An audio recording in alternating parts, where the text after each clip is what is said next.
Hello and welcome to the Evercore ISI 2020 webinar with David Batt of Kimberlite Research. Speaking today from Evercore ISI will be energy analyst James West. I'd like to remind everyone that the material in this webinar is based upon information considered to be reliable, but neither Evercore ISI nor its affiliates guarantee its completeness or accuracy. Assumptions, opinion, and recommendations contained herein are subject to change without notice. Past performance is not necessarily indicative of future performance. This material is not intended as an offer or solicitation for the purchase or sale of any security, and we will not be disclosing any non-public information. Our speaker will be taking questions via the questions window on your webinar control panel. Please type your questions in at any time during the presentation. And now I'll turn the microphone over to James West. Thanks, Emily, and good afternoon, everyone.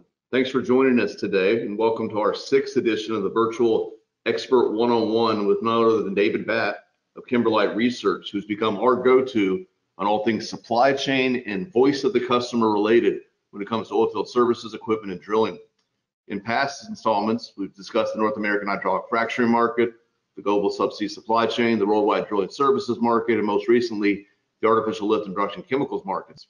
Today, we'll be focusing on the $4 billion global perforating market and the $2 billion completion fluids industry by once again leveraging Kimberlite's proprietary survey-driven framework. For those of you that are unfamiliar, David brings over 30 years of extensive energy and oil and gas experience. He began his career as a geologist with Chevron and later held executive and general management roles with Chevron Corporation, where he led the creation of Chevron Energy Solutions and served as vice president. In 2003, he departed Chevron to lead Constellation New Energy Texas, and under David's leadership, Constellation became the second largest provider in the emerging Texas deregulated energy market. He returned to his upstream roots in 2007 and has been involved in leading oilfield research tracking all facets of the upstream industry, including technologies and supplier performance. David received his BS in geology from the University of Oklahoma, MS geology from Oklahoma State University, and MBA from the University of New Orleans. Kimberlite International Oilfield Research is an international oil and gas market research and consulting company that uses data collected from one-on-one interviews with professionals to assess current market trends and establish performance benchmarks for oilfield equipment and service suppliers. The company serves as a third party to collect and evaluate feedback from industry professionals, and this offers an unbiased review of the services and technologies E&P companies use in their daily operation. Kimberlite provides anonymity to all participants, allowing them to provide candid feedback on issues most important to them. The company produces reports and analysis on market share, supplier performance, regional reports, and product line reports on our specialty services that are used by oil and gas companies, oilfield service providers, and investment bankers. David, thanks for joining me today. James, glad to be here. So before we get into the questions that I have for you, are there any opening remarks you'd like to make, or perhaps a quick overview of how Kimberlite conducts its market research? Especially curious to hear about all the effort that went into this report. Sure, be glad to do that, James. And for those that may be less familiar, I gave a brief background about how we conduct our research at Kimberlite. But each year, we'll invest about 20,000 hours qualifying and scheduling interviews with E&P operators worldwide, resulting in about 3,000 personal interviews each year, with about 50% of our research being international and about 50% being North America. We'll produce a series of reports covering both drilling and completion, production, subsea, formation evaluation, also do some pipeline and integrity management, pipeline inspection work as well. But today we'll be focusing in on the wireline perforating and the TCP perforating reports and the completion fluid reports. And these are based on interviews with 348 completion engineers and managers and specialists. And these interviews were conducted during the months of August and September, and we published these 2 reports in October. Real quick, this will be an exhibit, James, that we'll be using quite a bit of today, where we cross-plot supplier performance on the x-axis versus pricing competitiveness or pricing strategy on the y-axis. So any suppliers in the top right-hand quadrant tend to be the premium suppliers that provide pricing leadership, cost more but worth it. The value advantage suppliers, bottom right, discount providers, bottom left, and then the competitively disadvantaged suppliers in the top left-hand quadrant. So we'll be referring to this quite a bit today. Well, good. Well, in the past, David, we've talked about operator sentiment. I know when we did the webinar on hydraulic fracturing for U.S. land, the index had fallen pretty sharply. I think the 18 to 7.5 for drilling. Yet the production services indices we talked about when we did artificial lift and production chemicals fared much better. I think it was 39 and 44.5. So relatively resilient in a very difficult, of course, environment. What are you seeing for the perforating service companies? Sure. When we take a look at the operator sentiment, and we'll focus on this graph right now for United States land, and to your point, and you may recall when we talked about hydraulic fracturing back in August, the hydraulic fracturing market, the sentiment had actually dropped into contraction mode below 50 back in the 2019 survey due to all the completion efficiencies and capacity overhangs that we had in the market. And you can see that the perforating market for U.S. land was moving in sympathy with that. Now, wireline work can be used too, not just for pump down perforating, but you can use it for intervention work in which perforating is also used. So the sentiment wasn't quite as severe as hydraulic fracturing, but it was fairly severe. And then naturally, you can see how it continued to drop off down to a pretty low number in U.S. land of 29.5. I think we spoke last month about how the production services market, like artificial lift and production chemicals, tend to fare much better for like companies like ChampionX that tend to be more production focused.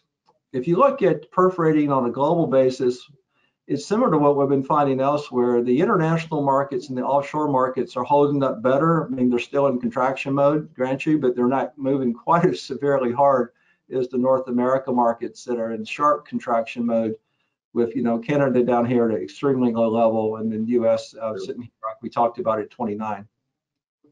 Right. Well, what are the operators saying with respect to desired improvements they'd like to see in perforating technology? Are you seeing any differences also between U.S. land versus that of some of the international or the offshore operators? Sure. One of the questions I ask the completion engineers and managers is just really an open-ended question, and that is, where would you like to see some desired improvements in technology and kind of what's important to you? If you look here at the Permian Basin, the operators are talking about wanting to use shorter, more compact guns, and they're starting to use a little bit, fewer charges per gun, with a focus on oriented perforating, trying to get all the charges to go in the same direction to try to help improve the efficiency of the stimulation job. Whereas when you move into international market with the international land operators and even the offshore operators, they're really talking more about deeper penetrations and just more reliability. Okay, that's very interesting. So it does sound like the U.S. land operators are changing some of their behaviors and the use of guns and safe charges. Could you provide a little more insight of what you guys are seeing based on your interviews with the land operators and what impact that's having on the perforating gun and shape charge market? Sure.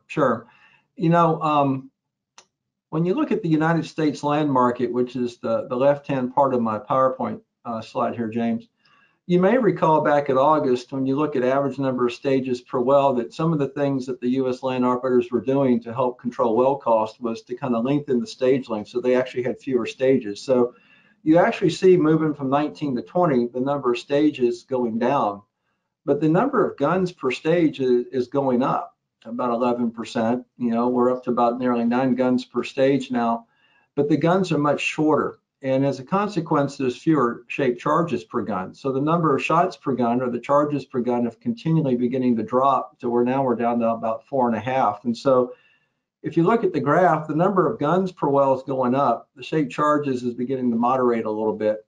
Canada's a little bit different story because they're kind of in catch-up mode and trying to drill longer laterals and more stages and such. Okay, that's very interesting. Are they using more integrated gun systems versus conventional guns? And what do you believe is driving that behavior, or any thoughts or insights on future growth and the current size of the market? With this big debate, everybody seems to have the best gun out there. I'm kind of curious what your thoughts are.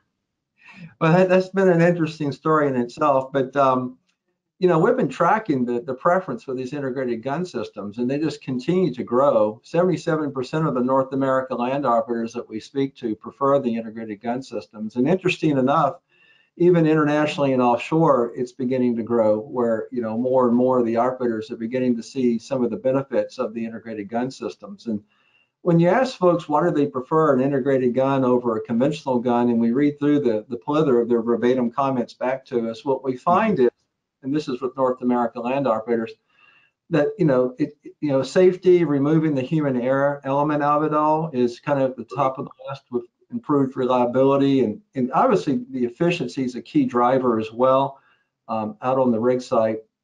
For the few people that are still clinging to their conventional guns in North American land, it's really kind of the price and kind of, that's what I know. I'm familiar with it, but these integrated gun systems have really been a significant major improvement in the marketplace. And you can still see that nearly 30% of the operators plan to increase the use of these guns moving forward. I think it surprised a lot of people back in the 2019 report when we showed that, for North America land, the gun and shaped charge market was, $1.3 billion market, of which nearly $1 billion of it, or 900 million of it roughly, was the integrated guns, comprising 68% of the market.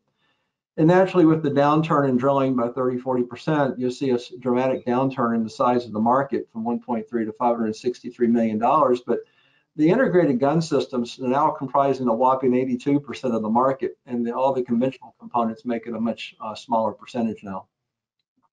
And what suppliers are standing out to customers as leaders for their guns and shaped charges? Sure. When it comes to these types of questions, we just basically ask the open-ended question to the operators. We don't really read off any names when we conduct the phone interviews or anything. We'll just say, who do you associate or who do you prefer as your shaped charge provider? And you can see year on year, we've been tracking this 18, 19, 20. You'll see that Core Lab and Hunting and Titan have kind of the leadership position. They have a strong track record of performance and really good, strong brand familiarity, followed by Geodynamics and Dyna Energetics here in the North America market. When you move international and offshore, you've got Schlumberger and you've got Halliburton, obviously, with their research center there. That's interesting. Let's see, what do we have for guns here? For guns, for integrated guns, you've got Hunting and Dyna Energetics kind of leading the pack in North America, followed by Core Lab and Geodynamics. But again, internationally, for perforating guns, be it conventional or integrated, Schlumberger and Halliburton continue to kind of take the lead there. Dyna Energetics was fairly early on in developing a lot of the leading edge integrated gun systems, and right. Been following. And this all others category, you've got several of the other perforating suppliers that develop their own guns, be it Nextier with their integrated guns, or GR Energy, or Nine Energy. They're all developing their own integrated gun systems and don't necessarily purchase, from like a Dyna Energetics per se. Right. Okay. Now, who calls the shots here, or maybe another way, are the operators specifying what types and brands of guns and shaped charges to use, or the perforated suppliers making those decisions on behalf of the operators? Sure.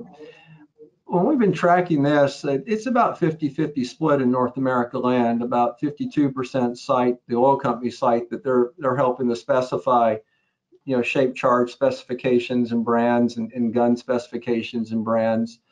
And about the other half of the time, the service company provides. When you move international and offshore, the operators tend to rely much more on the Halliburtons and Schlumbergers to make those decisions for them. So, and also the companies like Dyna Energetics and others that typically sell to the perforating wireline suppliers are also doing a better job. I think Geodynamics was probably on the front end of all of this many years ago, getting out in front, talking to the major oil companies and the major operators to try to share with them the benefits of their shaped charge technology or their gun technology, to try to kind of pull that through the marketplace. Okay. Well, David, can we dive down into the customer reviews on the performance of the suppliers used for pump down perforating the U.S. land? What's the competitive landscape look like? Sure. Well, when we look into the wireline perforating market, I think for any viewers, the way that we collect the data is we'll ask open-ended questions about, which suppliers have you used in the last year for wireline perforating. In U.S. land, it's pretty fragmented, James. There was 42 different suppliers cited as being used, and the average U.S. land operator was using nearly 2 different suppliers at 1.79, okay?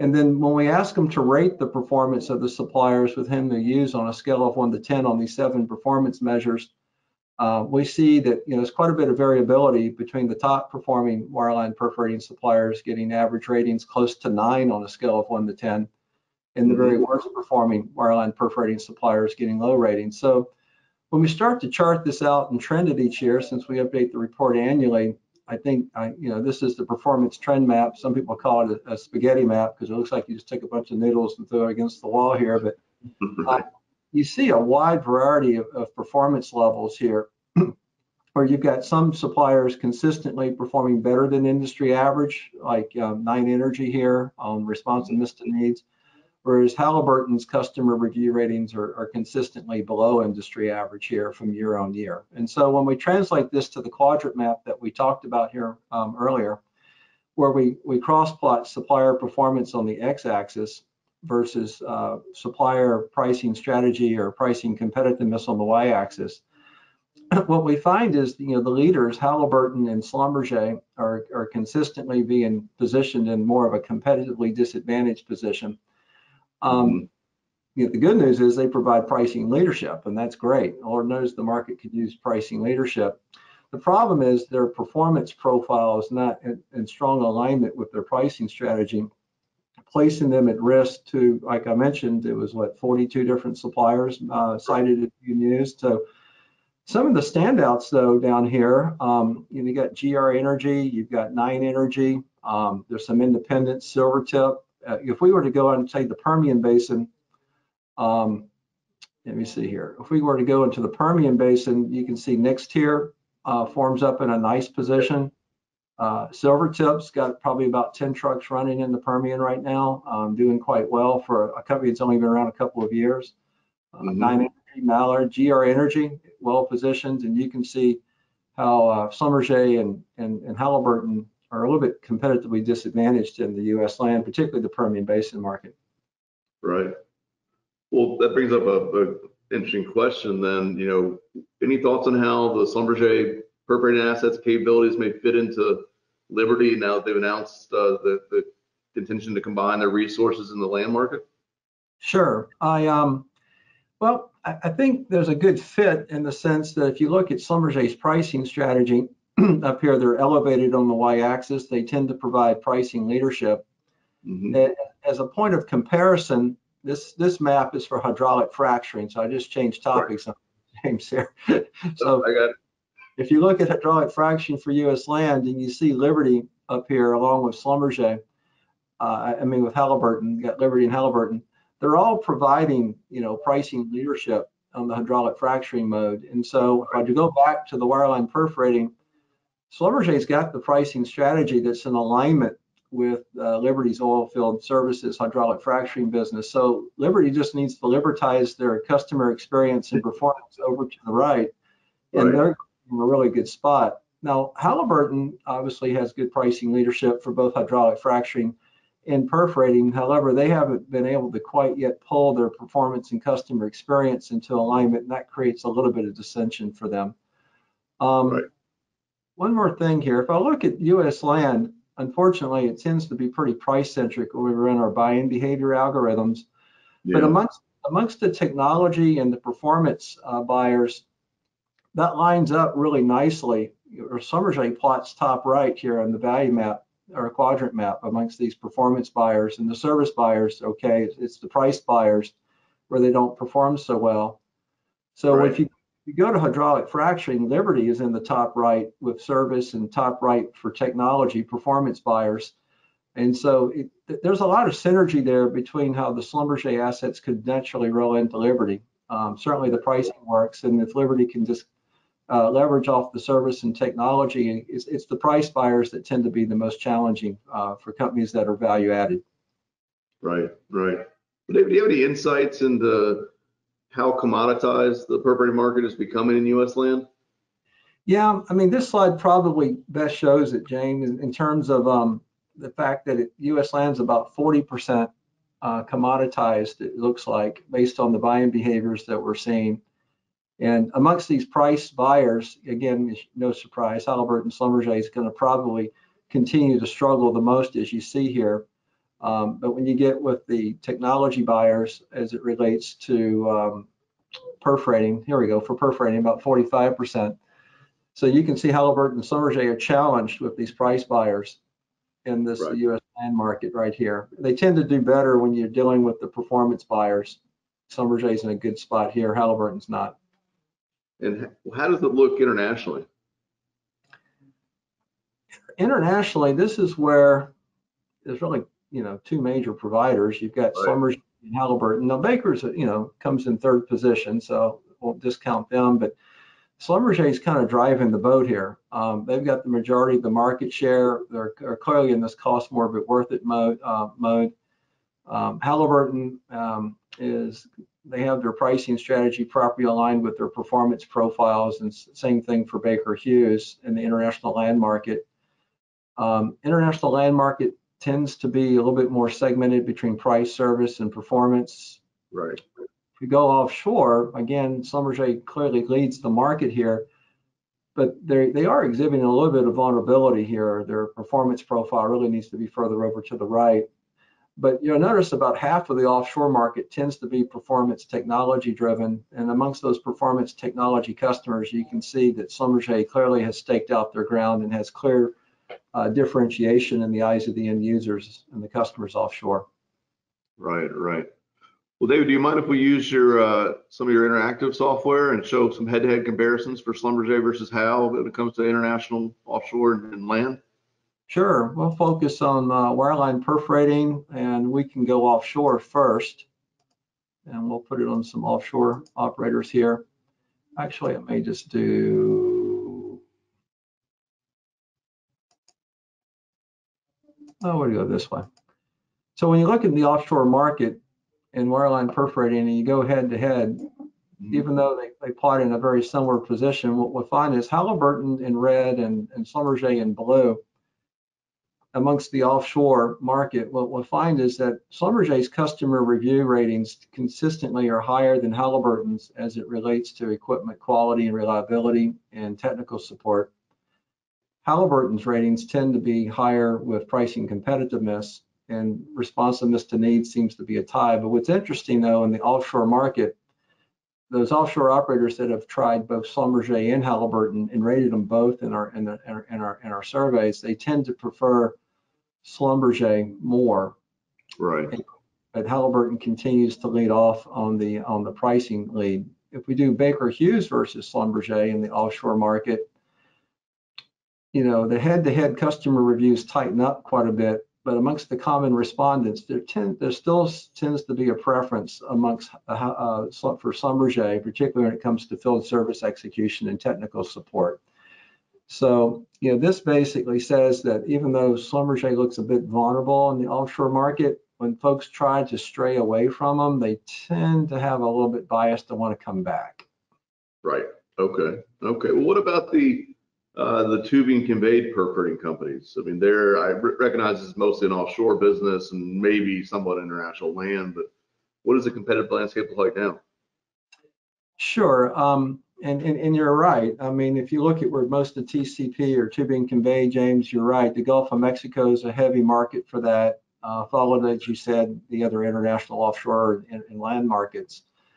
When you look at who's being used in these offshore and international markets for tubing conveyed, Halliburton was an early leader in that space, obviously, and then Schlumberger kind of caught up to them. And so they're kind of the big two providers in the space. So on a market share basis for international land, Schlumberger and Halliburton make up about 3/4 of the market, right? And Right. similar, and even higher for that for offshore.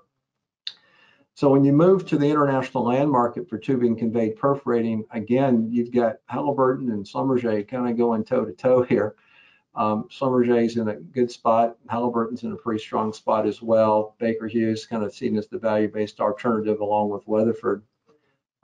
Internationally, you're down really to the big three. When you go offshore, I should say, when you go offshore, you're really down to the big three. And here you're starting to see a little bit broader distinction between performance between Schlumberger and Halliburton, but everyone's clearly within the fair value fairway here. But Schlumberger has clearly demonstrated quite a bit of strength and leadership when it comes to both tubing conveyed perforating, as well as we mentioned earlier in wireline perforating in the international and offshore markets. Right. Well, I know you just published on completion fluids as well. Can we talk about that part of the business? Maybe look at the Gulf of Mexico, where there's, I think some trends are changing with, you know, Newpark and Tetra and Halliburton and some vulnerabilities of some of those suppliers. Sure. Yeah, we just published the completion fluids and wellbore cleanup. You know, the Gulf of Mexico uses a lot of calcium chlorides and calcium bromides, a little bit of zinc for the high pressure wells out there. When you look at suppliers being used in the Gulf of Mexico, you know, Halliburton is clearly the leader with the deepest market penetration in the Gulf. You see Tetra Technologies has penetrated about a quarter of the market, and Newpark is one of the newer entrants in completion fluids for the Gulf of Mexico. And what we find competitively in the Gulf of Mexico is, you know, Halliburton's got most of the business, but they're competitively positioned, James, in such a way that they're kind of opening themselves up for customer defection over the Tetra Technologies. It's really viewed as delivering exceptional customer value with very high customer loyalty ratings as measured by the Net Promoter Score. Newpark is, you're right, a new entrant.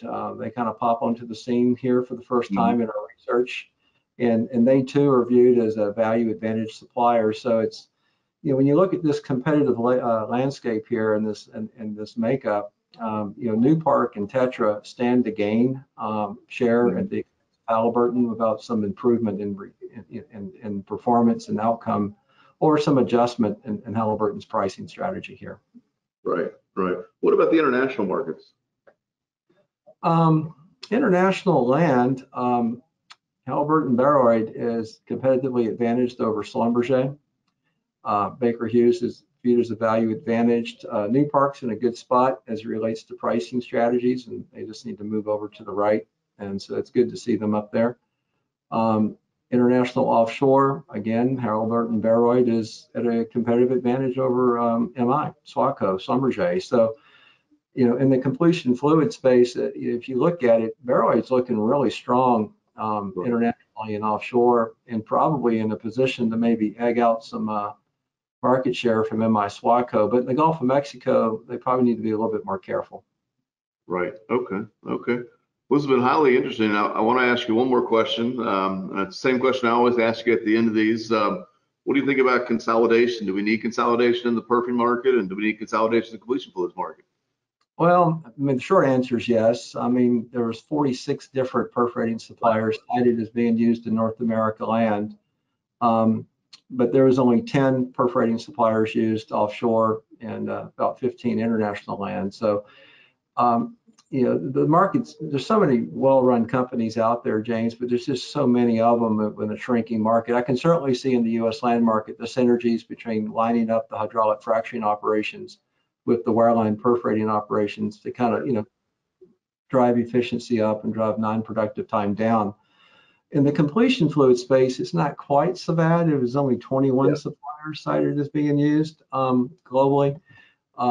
You know, with the onset of Newpark coming into the Gulf of Mexico, it does kind of crowd the space a little bit, but that's probably more to the detriment of maybe Halliburton, who's the big market share leader there. But generally speaking, you know, consolidation in wireline perforating and completion fluids would probably be a welcomed thing to see, as well as more broadly in the oil field, as we've talked about previously, for sure. Sure. Well, you know, we agree with you on that. Well, David, thanks again, as always. Very illuminating, very insightful, and we look forward to speaking again here in January. Sounds great. Thank you, James. Okay. You have a good. All right. Thanks, David. You take care. Bye-bye.